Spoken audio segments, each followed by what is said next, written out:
So in light of watching season 4 and also somebody else on TikTok suggested I draw Tanjiro as a dragon, I thought what a perfect time to make that happen. Welcome to my indiscriminate draconification of random characters and things. This week's victim is Tanjiro Kamado from Demon Slayer. You might be wondering why I'm making him green. Shut up, okay? He is green. It could have been a lot worse. That is unironically my first sketch and my first idea of how to draw him, okay? Now if you like that, I mean, more power to you. I guess you're being honest, I respect it, but I have to respectfully also decline. Moving on from the horror of my draft sketches, I really honestly had a lot of trouble picking which parts of his color palette I'm going to focus on, and his character design works extremely well on him as a human, that is. From a character design perspective, like the contrast between green and red is really nice, but I had a little bit of trouble turning it into a dragon and making it look balanced the way that it does on him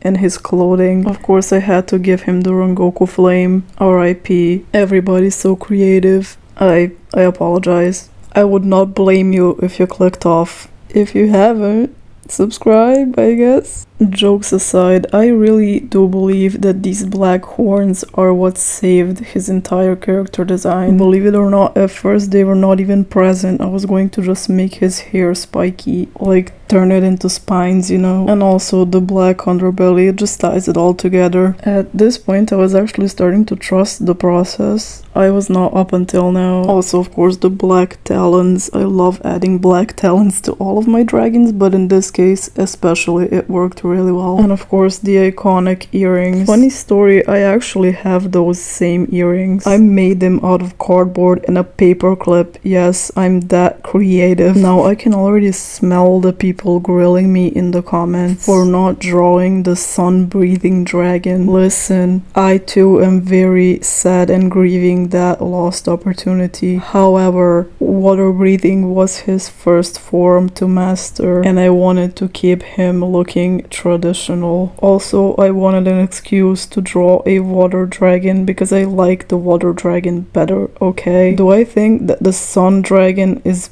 more unique and more interesting? Maybe, but I like the design of the water dragon better, so that's why I drew it. Please don't leave that out of this conversation. I was also finding it extremely difficult to not over-clutter his design with all sorts of spikes and I don't know what else. And then I go and add an entire other dragon. It's okay though, I forgive myself. It adds a lot of dynamic movement to the scene. I also like how his earring is like flying back from the force of him running. I love drawing my dragons in dynamic action poses. In this case it's very fitting because he's always running somewhere. Bro is constantly in a rush. By the way, I was also in a rush to tell you about today's sponsor. I'm just kidding, I'm not that popular yet. Today's sponsor is me, or should I say hopefully you. If you like this drawing and want to stick it on your laptop or on your forehead, I actually sell little stickers of this guy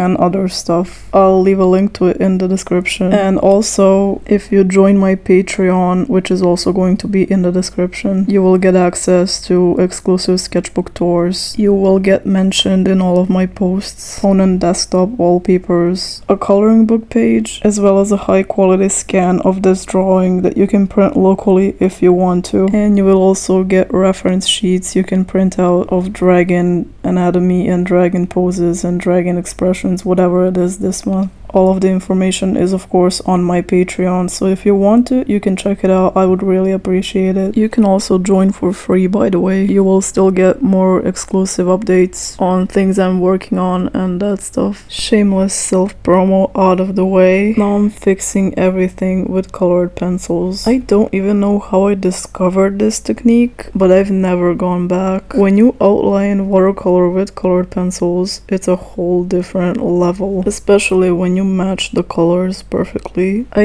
usually outline colored pencils with the same color as the watercolor underneath, but in this case I outlined the green part with black to give it that, you know, the thing that he's wearing. Also those square looking scales. That was my attempt at making the checkered pattern. At first I was going to make his entire scale pattern checkered, but I quickly realized, first of all, that was going to be a lot of work that I was not prepared for. Second of all, I didn't know if it was going to look good, and I did not have it in me to make another horrendous, monstrous sketch. So this is what I went with instead. So with all of that out of the way, we are almost done with this entire drawing. It was a lot of fun bringing this character to life in a form of a dragon. Do let me know who you want me to turn into a dragon next. I hope you enjoyed. As always, I invite you to subscribe if you have not done that already, to not miss another Draconification of your favorite character. Bye!